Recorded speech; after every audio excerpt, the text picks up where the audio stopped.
नमस्कार दोस्तों, स्वागत है आप सभी का इस लेक्चर में जिसमें हम आपको सामान्य ज्ञान के महत्वपूर्ण प्रश्न के बारे में बहुत ही इजीली आपको एक्सप्लेन करेंगे। बस फोकस आप सामने रखना, हर क्वेश्चन को आप बहुत इजीली समझ पाएंगे। हर एक एग्जाम का पैटर्न सेम होता है और जीके हर एक एग्जाम के पॉइंट ऑफ व्यू से बहुत इंपॉर्टेंट भी होता है। तो उसी तरीके से इन बातों को ध्यान में रखते हुए जो क्वेश्चंस हैं वो बहुत इंपॉर्टेंट है। आप जब देखेंगे तो आपको पूरा क्लियर आ जाएगा कि आपके एग्जाम में भी क्वेश्चंस इसी तरीके से पूछते हैं एग्जामिनर।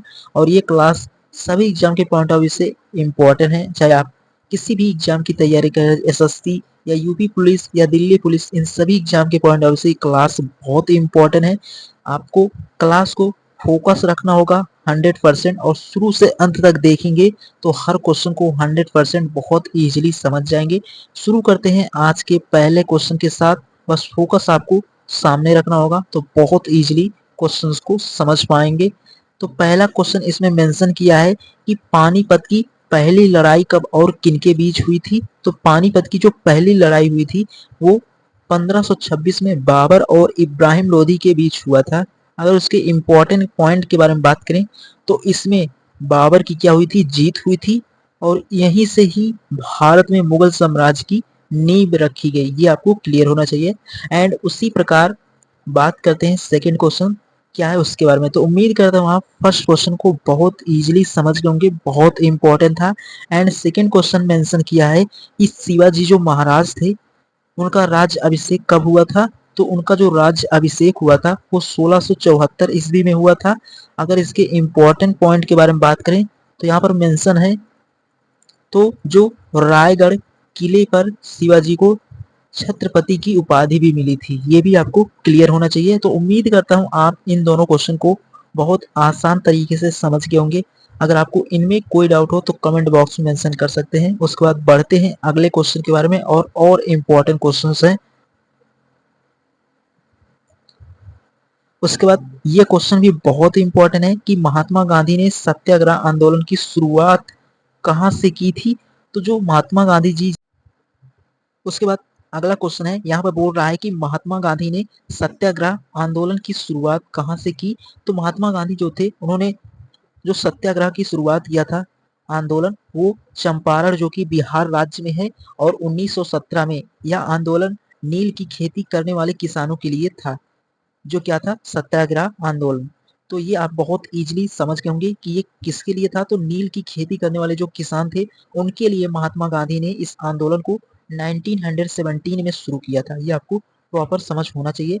उसके बाद अगला है कि दिल्ली सल्तनत का पहला शासक कौन था। तो दिल्ली सल्तनत का जो पहला शासक था वो कुतुब। तो इस प्रकार फोर्थ क्वेश्चन है इसमें मेंशन किया है कि दिल्ली सल्तनत का पहला शासक कौन था। तो जो दिल्ली सल्तनत का पहला शासक था वो कुतुबुद्दीन ऐबक था। अगर इसके प्रॉपर एक्सप्लेनेशन के बारे में बात करें तो जो गुलाम वंश का संस्थापक और इसे लाख वक्स यानी कि इसे लाख वक्स कहलाता था, यानी कि जो गुलाम वंश का संस्थापक था जो था कुतुबुद्दीन ऐबक। तो ये भी क्वेश्चन बहुत इंपॉर्टेंट था एग्जाम के पॉइंट ऑफ व्यू से। तो ये भी क्वेश्चन आप बहुत इजीली समझ गए होंगे। अब बढ़ते हैं इसके अगले वाले क्वेश्चन के बारे में। तो अगला क्वेश्चन क्या है। तो अगला क्वेश्चन मेंशन है कि आजाद हिंद फौज की स्थापना किसने की थी। तो जो आजाद हिंद फौज की स्थापना किया था वो सुभाष चंद्र बोस ने 1943 में किया था। अगर इनके प्रॉपर एक्सप्लेनेशन के बारे में बात करें तो यहाँ पर मेंशन है इन्होंने अपना एक नारा दिया था। इनका नारा क्या था। तो इन्होंने अपना जो नारा दिया था जय हिंद, इन्होंने बोला था कि तुम मुझे खून दो मैं तुम्हें आजादी दूंगा। इस नारे को किसने दिया था। तो सुभाष चंद्र बोस ने दिया था। कब दिया था, 1943 में दिया था। ये आपको प्रॉपर समझ होना चाहिए, बहुत इंपॉर्टेंट है। एंड उसके बाद अगले क्वेश्चन के बारे में बात करते हैं। तो अगला क्वेश्चन भी और इम्पोर्टेंट है कि गंगा नदी का उद्गम स्थल कहाँ से होता है। तो जो गंगा नदी का उद्गम स्थल है वो गंगोत्री जो कि उत्तराखंड में है। ये आपको क्लियर होना चाहिए। कहाँ पर है, गंगोत्री उत्तराखंड में है। भागीरथी ग्लेशियर से गंगा नदी का उद्गम होता है। ये आपको प्रॉपर समझना था। एंड उसी प्रकार सेवंथ नंबर जो क्वेश्चन है ये भी बहुत इंपॉर्टेंट है, सीधे एग्जाम में पूछे जाने वाला क्वेश्चन है कि भारत की सबसे ऊंची पर्वत शिखर कौन सा है। यानी कि जो भारत का सबसे ऊंचा पर्वत शिखर है वो कंचनजंगा। अगर इसके प्रॉपर एक्सप्लेनेशन के बारे में बात करें तो ये भी यहाँ पर मेंशन है, बहुत इंपॉर्टेंट है। जो कंचनजंगा की कितनी हाइट है, कितना मीटर है, तो वो 8,586 मीटर क्या है, कंचनजंगा की ऊंचाई है। और अगर इसके बारे में प्रॉपर यहाँ पर मेंशन करें, यहाँ कहाँ पर होता है, तो यह नेपाल और भारत की सीमा पर स्थित है, जो माउंट एवरेस्ट नेपाल में है। तो ये आपको प्रॉपर समझ आ गया होगा किस तरीके से ये क्वेश्चन था। इसकी हाइट कितनी है ये भी आपको प्रॉपर समझ में आ गया होगा। उसके बाद बढ़ते हैं अगले क्वेश्चन के बारे में। तो उम्मीद करता हूँ अगर आपका फोकस सामने रहा होगा तो अभी तक इन सभी क्वेश्चन को आप बहुत इजीली समझ गए होंगे और बहुत इंपॉर्टेंट है। बढ़ते हैं इसके अगले वाले क्वेश्चन के बारे में, जो कि और इम्पोर्टेंट क्वेश्चंस हैं। तो अगला क्वेश्चन बहुत इंपॉर्टेंट है कि जो काजीरंगा राष्ट्रीय उद्यान किस राज्य में है। तो जो आपका राज्य है वो आसम में है और किसके लिए प्रसिद्ध है, तो ये बहुत इंपॉर्टेंट है। तो काजीरंगा राष्ट्रीय उद्यान है, यानी कि जो राष्ट्रीय उद्यान है वो आपका या एक सींग वाले गैंडे के लिए क्या है, प्रसिद्ध है काजीरंगा राष्ट्रीय उद्यान। अगर राज्य पूछेगा आसम हो जाएगा, अगर किसके लिए प्रसिद्ध है तो एक सींग जो वाले गैंडे के लिए प्रसिद्ध है। उसी प्रकार 9th नंबर क्वेश्चन के बारे में बात करें तो यहाँ पर मेंशन है कि थार मरुस्थल किस राज्य में स्थित है। जो आपका थार मरुस्थल है वो राजस्थान राज्य में स्थित है। ये भी क्वेश्चन आप बहुत इजीली समझ गए होंगे, बहुत इंपॉर्टेंट क्वेश्चंस हैं। एंड उसके बाद 10th नंबर क्वेश्चन के बारे में बात करें तो भारत की सबसे लंबी नदी कौन सी है। तो भारत की सबसे लंबी नदी अगर पूछेगा आपसे एग्जाम में तो वो गंगा नदी है। वो कितना किलोमीटर है, तो 2525 मीटर, यानी कि जो आपका है गंगा नदी वो 2525 किलोमीटर है। ये आपको क्लियर होना चाहिए, ये भी आपको क्लियर हो गया होगा। तो इस तरीके से जो भारत की सबसे लंबी नदी हो जाएगी वो गंगा नदी हो जाएगी। और कितना किलोमीटर है, तो 2525 किलोमीटर उसकी लंबाई है। ये भी आपको प्रॉपर समझ होना चाहिए, बहुत इंपॉर्टेंट है। उसके बाद अगले क्वेश्चन के बारे में बढ़ते हैं, जो कि और इम्पोर्टेंट क्वेश्चंस हैं। तो अगला क्वेश्चन स्टार्ट होता है कि भारत का संविधान कब लागू हुआ था। तो भारत का जो संविधान हुआ था लागू, वो आपका 26 जनवरी 1950 को भारत का संविधान क्या हुआ था, लागू हुआ था। ये आपको प्रॉपर समझ होना चाहिए। उसी प्रकार 12वां क्वेश्चन बहुत इंपॉर्टेंट है।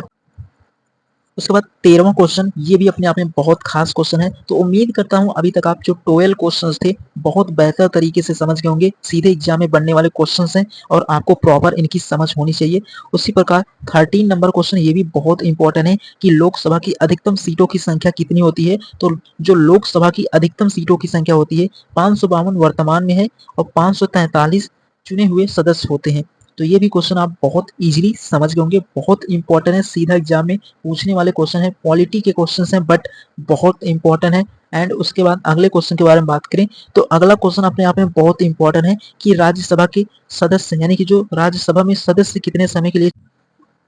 उसके बाद अगला क्वेश्चन बहुत इंपॉर्टेंट है कि राज्यसभा में सदस्य कितने समय के लिए चुने जाते हैं। तो राज्यसभा के जो सदस्य कितने वर्ष के लिए चुने जाते हैं, तो 6 वर्ष के लिए चुने जाते हैं। अगर इसके प्रॉपर एक्सप्लेनेशन के बारे में बात करें तो हर 2 साल में 1/3 सदस्य रिटायर होते हैं। ये आपको क्लियर होना चाहिए, आप बहुत इजीली इन क्वेश्चन को समझ गए होंगे। उसी प्रकार 15 नंबर पूछ रहा है कि मौलिक अधिकार संविधान के किस भाग में है। तो भाग 3 में है और अनुच्छेद 12 से 35 तक। ये आपको मौलिक अधिकार के बारे में प्रॉपर समझ हो गया होगा, बहुत इंपॉर्टेंट है, सीधा एग्जाम में बनने वाले क्वेश्चन है। उसके बाद अगले क्वेश्चन के बारे में बात करें तो अगला क्वेश्चन बहुत इंपॉर्टेंट है कि जो पूछ रहा है कि पानी का रासायनिक सूत्र क्या होता है। तो पानी का जो रासायनिक सूत्र होता है वो H2O होता है, ये आपको क्लियर होना चाहिए। उसी प्रकार 17 नंबर क्वेश्चन ये भी अपने आप में बहुत इंपॉर्टेंट है कि बल्ब के फिलामेंट में कौन सी धातु प्रयोग की जाती है। तो टंगस्टन का प्रयोग बल्ब के फिलामेंट में किया जाता है, ये आपको क्लियर होना चाहिए, बहुत इंपॉर्टेंट है। एंड उसी प्रकार 18 नंबर क्वेश्चन के बारे में बात करें तो 18 नंबर क्वेश्चन भी अपने आप में खास है। इसमें बोल रहा है कि सूर्य का प्रकाश पृथ्वी तक पहुंचने में कितना समय लेता है। तो लगभग 8 मिनट 20 सेकेंड का टाइम सन की किरण को अर्थ तक आने में लगता है। तो ये भी क्वेश्चन आप बहुत इजीली समझ गए होंगे। एंड उसके बाद अगले क्वेश्चन के बारे में बात करें तो डीएन, यानी कि जो आपका डीएनए की संरचना की खोज किसने की थी। तो जेम्स वाटसन और फ्रांसिस क्रिक ने 1953 में डीएनए की संरचना की खोज किया था। ये आपको क्लियर होना चाहिए, बहुत इंपॉर्टेंट है। कौन कौन किए थे ये आपको क्लियर होना चाहिए। तो जेम्स वाटसन और फ्रांसिस क्रिक 1953 में इनकी खोज किया था। उसी प्रकार 20 नंबर क्वेश्चन के बारे में बात करें तो ये भी अपने आप में खास क्वेश्चन है कि विद्युत धारा का मात्रक क्या होता है। तो विद्युत, उसके बाद 21 है आपका, इसमें बोल रहा है कि नोबेल पुरस्कार किस देश के द्वारा दिया जाता है। तो जो नोबेल पुरस्कार वो किस देश के द्वारा दिया जाता है, तो स्वीडन जो आपका एक देश है उसके द्वारा दिया जाता है। लेकिन यहाँ पर ये भी पॉइंट मेंशन है, ये आपको क्लियर होना चाहिए कि लेकिन शांति का नोबेल नॉर्वे यानी कि जो नॉर्वे है उससे दिया जाता है, ये आपको क्लियर होना चाहिए। बहुत इंपॉर्टेंट क्वेश्चन है। तो अभी तक आप इन सभी क्वेश्चन को बहुत इजीली समझ गए होंगे, बस आप फोकस सामने रखना। तो हर एग्जाम के पॉइंट ऑफ से क्वेश्चन इंपॉर्टेंट है, आप बहुत बेहतरीन तरीके से इनको समझ जाएंगे ताकि एग्जाम में बनने वाले हर क्वेश्चन को आप बहुत इजीली कर सकें। उसके बाद बढ़ते हैं, अगला क्वेश्चन क्या है उसके बारे में, जो कि और इम्पोर्टेंट क्वेश्चन हैं। उसके बाद एशियाई खेल की शुरुआत कब हुई थी, तो यानी कि जो एशियाई खेल थे उनकी शुरुआत आपका 1951 में शुरू हुआ था आपके। उसके बाद अगला क्वेश्चन जो कि 23 है, इसमें बोल रहा है कि विश्व का सबसे बड़ा महाद्वीप कौन सा है। तो जो विश्व का सबसे बड़ा महाद्वीप है वो आपका एशिया महाद्वीप है, जो कि वो विश्व का सबसे बड़ा महाद्वीप है। ये आपको क्लियर होना चाहिए, ये भी बहुत इंपॉर्टेंट है। उसी प्रकार 24 के बारे में बात करें तो भारतीय अंतरिक्ष अनुसंधान संगठन, जिसे हम ISRO यानी कि इसका मुख्यालय कहाँ है, बंगलुरु यानी कि कर्नाटक में है। ये आपको क्लियर होना चाहिए, बहुत इंपॉर्टेंट है। ये जो है इसका मुख्यालय कर्नाटक यानी कि बंगलुरु में है।